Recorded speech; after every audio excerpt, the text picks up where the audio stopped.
saya itu pecinta budaya.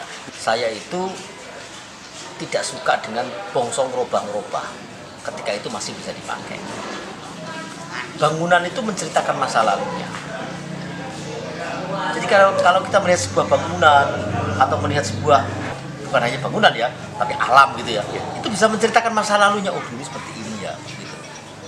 Jadi sepertinya saya sudah diceritakan nih, rumah saya dulu di sini seperti ini. Jadi sejarah itu akan muncul dari bangunan yang ada, tanpa harus dia bercerita secara langsung lisan, tanpa harus saya tanya-tanya. Itu dari bangunan itu sudah bisa menceritakan sendiri. Oh, ternyata rumah ini akulturatif, di mana ada ornamen Mataramannya, ada khas Cinanya, berarti akulturatif nih. Ya. Ada Mataramannya, ada Jawanya ya, berarti ada Cina-Cinanya, Tionghoanya itu. Kemudian ini juga bangunan yang Cina kolonialis, atau London-Londonan sedikit gitu. Indis Belanda. Gitu. Tidak murni bangunan Cina. Murni bangunan Cina itu soko-soko atau tiang-tiangnya itu dari kayu yang gede-gede. Di sananya juga seperti itu, bukan dari tembok-tembok yang seperti ini. Ini campuran. Ini sejarah. Bangsa yang besar adalah bangsa yang menghargai sejarah. Maka kalau ada seperti ini, jangan terus kita bongkar eman-eman. Ini satu itu. Yang kedua tadi Mas tanya, mau ada lampion-lampion. Itu penyesuaian. Saya kesini ini kan pendatang. Ini kan daerah pecinan. Kampung ini kampung pecinan. Jangan salah Mas. Sekampung RW ya, kampung. Di sini itu hanya 4 orang yang tidak Cina. RW ya. Se-RW 2 RT. Itu hanya 4 orang yang bukan Cina. Jadi saya itu pendatang. Jadi saya itu minoritas di kampung pecina sini. Cina itu, Tionghoa di Lasem itu adalah minoritas di Kecamatan Lasem. Dan siapa menjadi minoritas dari siapa, sudah ini nggak jelas. Artinya sama. Nah, ketika saya berada di sini sebagai pendatang, saya menyesuaikan. Karena ini daerah pecinan, ya pos kamling juga saya buat seperti itu.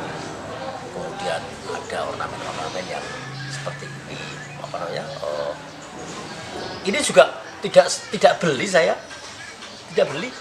Ini lampion-lampion itu diberi oleh yang buat teman-teman saya itu. Gus, pakai lampion, pasang lampion itu. Apa sih salahnya masang? Sejak kapan lampion itu menjadi agama? Sejak kapan lampion-lampion itu beragama? Kan enggak. Ya, kita pasang aja. Yang saya beli itu lampion yang ada tulisan-tulisan Asmaul Husna, itu saya beli. Gitu. Jadi akulturasi juga Gus? Ya, akulturatif. Ada tulisan ini sama lampion gitu.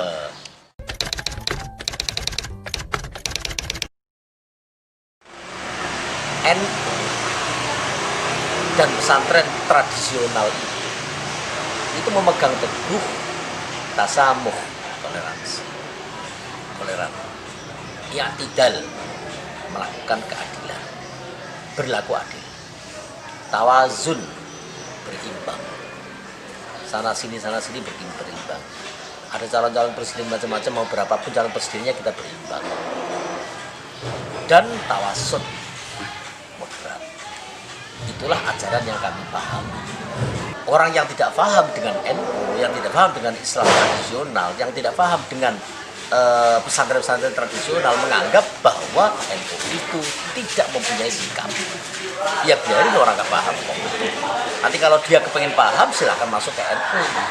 Datang ke NU, konsultasi, atau tidak usah masuk NU lah. Anda datang saja ke NU, apa sih ajaran NU? Tanya-tanya seperti itu. Bagaimana sih pesantren tradisional itu? Tanya-tanya seperti itu, barulah mereka akan memahami.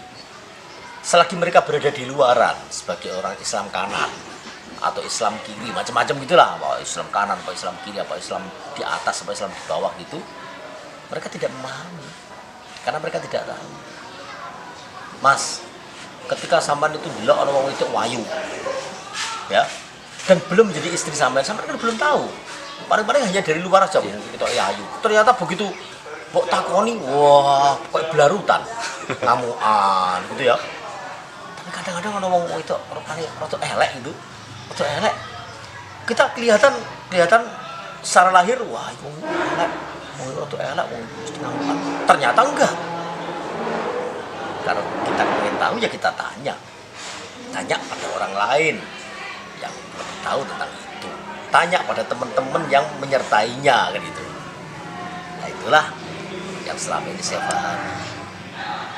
Maka kalau sampai tanya apa contoh-contoh konkret atau bentuk toleransi yang dilakukan oleh para santri, ya kita melaksanakan ajaran Islam. Seperti tetangga meninggal, kita takziah, itu kan ajaran Islam.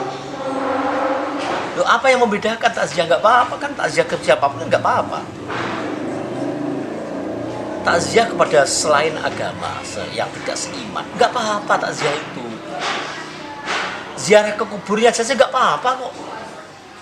Yang tidak boleh ziarah ke kubur itu kita mendoakan dia.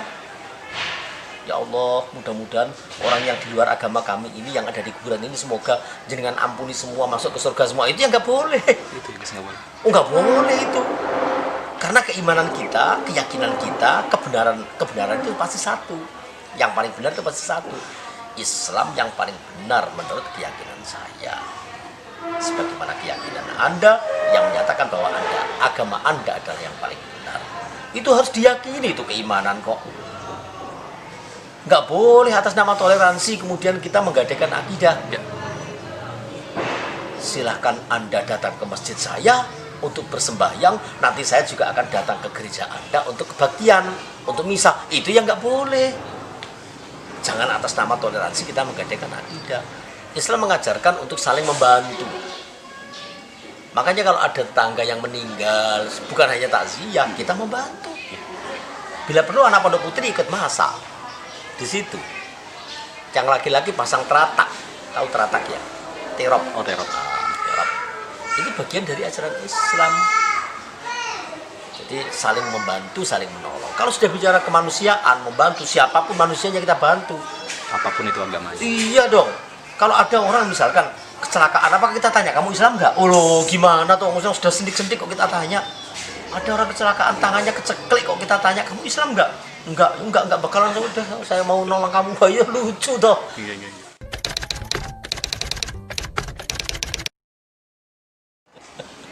Karena ini tahun politik, Mas, bahasa politik itu hampir sama lah dengan bahasa ekonomi. Maaf ya, saya tidak mendiskreditkan politik, tidak mendiskreditkan ekonomi karena itu keniscayaan. Kalau kita politik kebangsaan, it's okay. Ya, kita bicara ekonomi untuk kepentingan rumah tangga, untuk kepentingan umat, kepentingan okay. Tapi kebanyakan orang yang sudah frame-nya frame politik tidak lagi mengindahkan keagamaan, tidak lagi mengindahkan komunitas, tidak lagi mengindahkan masyarakat dan sebagainya, maka apapun dilakukan.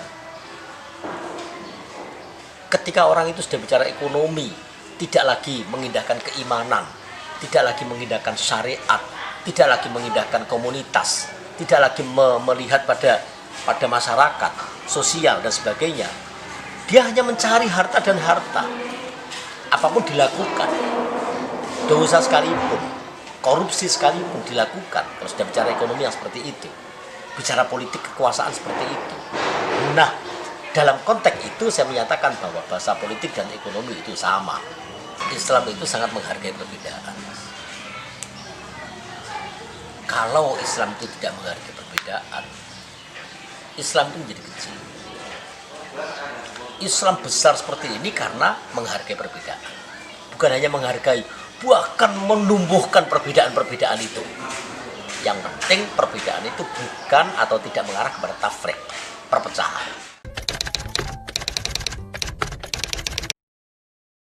Jadi ilmu itu bukan hanya apa yang dibaca, tapi lebih banyak lagi apa yang dia dengar. Anak sakit, tidak ikut ngaji, dia di kamar, tengok-tengok, tapi mendengar pengajian. Karena speaker kita, salon kita masuk ke kamar-kamar. Masih loro, dia kerumus ke kamar.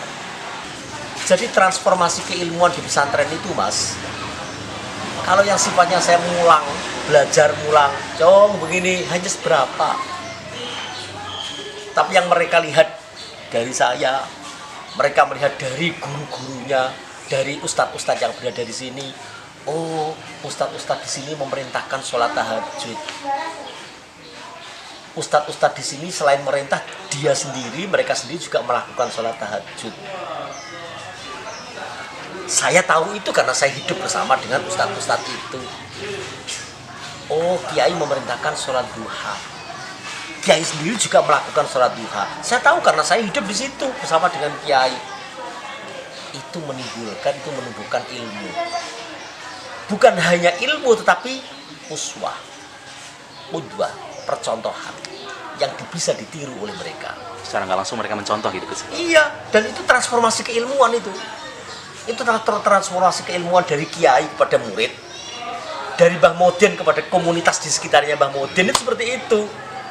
Makanya Mbah Modin tuh lebih dimuliakan daripada Pak Lurah. Mantan lurah sudah biasa lah, tapi kalau Modin, wah, nggak ada mantan itu, sampai kapanpun Modin tetap Modin. Modin itu kiai, kiai kampung. Jadi ajaran-ajaran toleransi itu kita berikan kepada murid tanpa harus secara verbal, ucapan, tidak. Mereka melihat, oh abah itu kalau ada tetangga meninggal datang. Oh abah itu juga secara berkala nggak ada apa-apa datang ke rumahnya tetangga. Pakai pakaian seperti itu juga biasa, tetangga-tetangga datang ke sini juga pakai katoan cekak, nggak diusir itu. Pakai celana pendek nggak diusir sama abah. Mungkin yang diusir itu kalau yang pasti akan saya usir ketika mereka itu pakai celana dalam tok. Itu pun saya ngusirnya, celana jeru tok terus kita berdenggal itu mulai ganti lah. Ngusirnya seperti itu, tidak terus, "Hei, kamu." Nah, gitu lah pakai pedang itu. Janganlah.